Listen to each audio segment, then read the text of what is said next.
Hey there, everybody. Today, I had a revelation. I realized, you know what? When I do videos this way, I actually remotely enjoy it. So, I'm giving you a treat. You guys get to have another video, two videos, 2 days in a row, an extremely reliable and an extremely consistent upload quality and schedule. That's exactly what you're gonna get from me. So today, instead of just playing what's it called? Hypixel duels. I decided I'll do a voiceover for something a little bit more entertaining. Sky Wars, because who doesn't love the visual beauty of Sky Wars? There aren't many games much better than Sky Wars, are there? I also turned down the gain of my microphone a little bit. I think that's what was causing a lot of the clipping. So hopefully this should sound a little bit better for you. I did a microphone test. It sounded a little bit more clear. It sounded a little bit more like the $120 microphone that this is supposed to be. Anyways, I have just realized the difficulty of doing videos like this, doing voiceover videos, because honestly, thinking about it, there isn't that much to talk about, because when you're doing it in-game, it's easy to talk, because you can just talk about the game, like, oh, look at this guy, I'm about to kill him, yeah, get destroyed, nerd, absolutely decimated, just annihilated, thrown into the void. But then when you're doing a voiceover, you have to actually think of things to say, which is why I made my small confession in the last video, that I can't actually wing this whole thing with no topic. So it's not like I write a whole script out of talking points, which would probably be a little bit more respectable.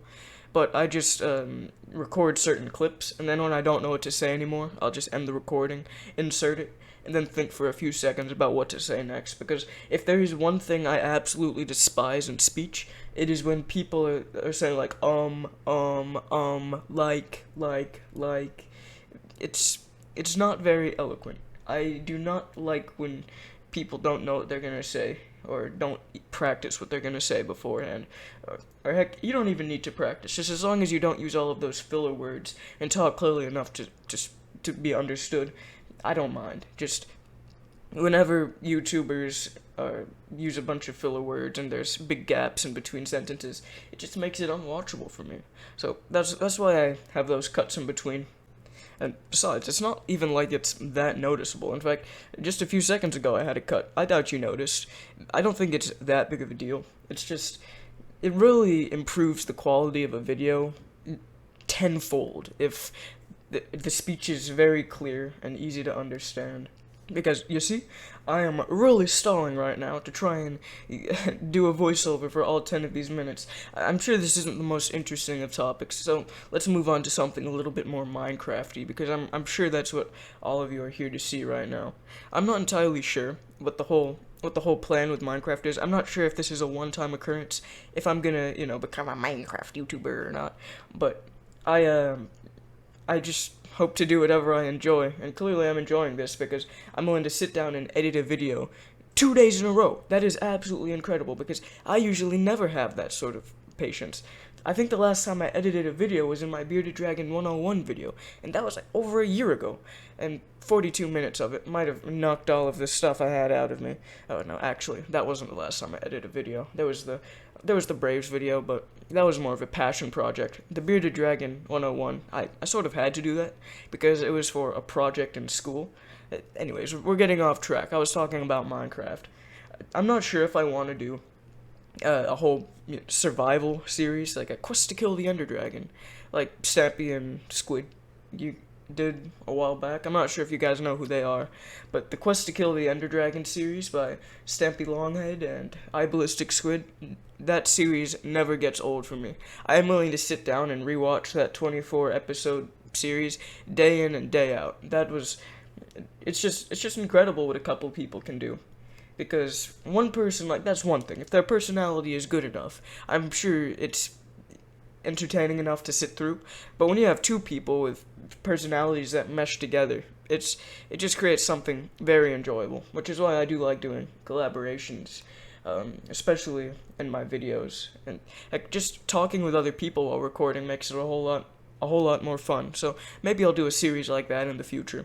But as of now, I'm enjoying doing this because I like just talking and letting things out that I haven't let out, So saying things like this, it's I think it makes a fine video.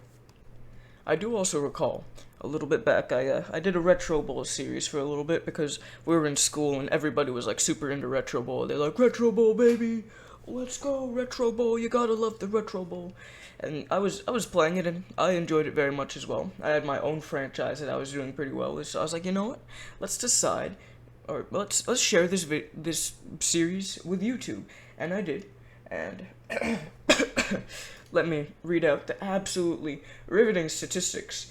8 views, 7 views, 3 views, and nothing else. And the funny thing is, I actually have, let's see here, 1, 2, 3, 4 Retro Bowl videos lined up on my desktop that I've had for months and never decided to post just because I didn't care enough. Motivation, you know, it's a big thing. I gotta stop saying, you know, I just went on a tangent about how I hate people using filler words, and I'm saying, you know, all the time. I gotta figure that out. But for the time being, I'm sure it isn't that noticeable. But with me, the issue with video consistency is the fact that I have a lot of phases that I go through. There are times when I absolutely adore something, and then a few weeks, a few months later, I'll be like, yeah, whatever, that's okay. Which is a big issue, especially for the certain people who create a channel around a certain topic. For example, Dream, he does all of his videos about Minecraft and Minecraft Manhunt. And with Manhunt, when he's kept on milking it and did Manhunt every other video, sort of started to lose a lot of interest with me. And I used to be a very big Dream fan. I don't like him anymore because I know who he is. He is a egotistical cheater who milks his fans and doesn't try to and defends his fans for things that shouldn't be defended. So I'm not a big Dream fan, but I used to be. I used to absolutely love Dream, and unfortunately for him, he is stuck in a perpetual cycle of having to do Manhunt to appease his audience, because he does different things, it doesn't get nearly as many views as his Manhunts do. And honestly, the Manhunt content is starting to get really old and generic and very formulaic, if that is the correct word to use. So, it's sort of a trap when you create a channel upon like one certain subject, because that certain subject people are going to associate you with, and when you leave that behind, it's going to be a lot more difficult to maintain that consistent audience, which is why it's good to have a wide variety of videos, and knowing that people enjoy those wide varieties of videos, like Moist Critical, for example. He's been along for a while, quite a long time, and he does commentary videos, but he also does gaming videos on popular subjects. Therefore, his channel never really gets stale, because he's doing videos about certain hot topics and certain hot games. Therefore, he's getting consistent viewership, because he knows that his channel doesn't exactly have a formula.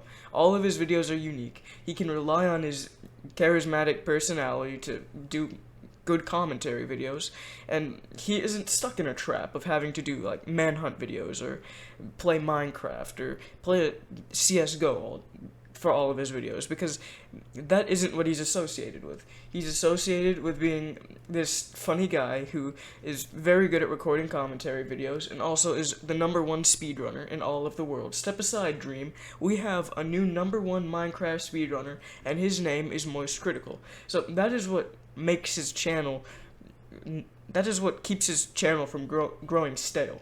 He is able to do a wide variety of stuff, and all of it is new and fresh. Therefore, his channel doesn't get old, and that's why I haven't ever lost interest in watching his channel. And I've been watching it for a decently long time.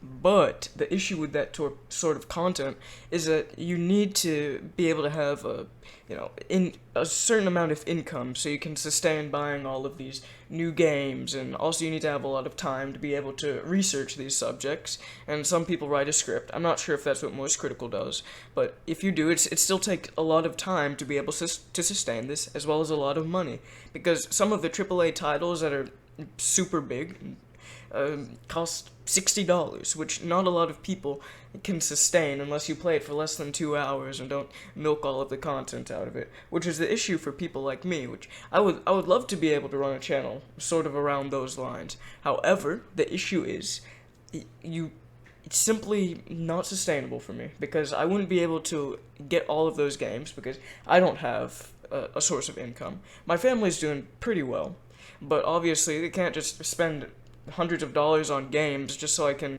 play a AAA title for a few minutes and maybe refund it, get the money back. But still, it's not the easiest thing to do unless you have a good reliable source of income, which isn't me, because I don't have a job and I'm not sure when I will. Maybe next summer I will. But that is sort of the paradox. You need to do new interesting things to get big, but at the same time you need to have the money in order to get those new and interesting things, or you need to have the charismatic personality in order to do them, which not a lot of people have. I don't think I'm exactly the most charismatic person, so it would be hard to have a awesome personality like Jay Schlatt or Moist Critical that keeps them afloat. So they don't even need to play things that are popular. I mean, Moist Critical does. Jay Schlatt doesn't exactly do that, but he can still stay afloat because of just his personality alone. He's extremely funny, and a lot of people look up to him, and he has a lot of friends who are also popular. So his channel can also maintain consistent growth, which is sort of the issue with being small. Being a small YouTuber. And also, I'm sure, being short is that's really gonna hold you back in life. But nonetheless, that is gonna conclude my video for the day. There isn't a lot of time left. I don't exactly know what point I am at the video right now, so if there is time left on the duel, then I will finish it. I'll put in some music like I did in the last video and finish it off for you like that. But nonetheless, thank you guys for watching, and I will see you all next time. I don't know when that'll be, but whenever it is, I look forward to seeing you. Goodbye.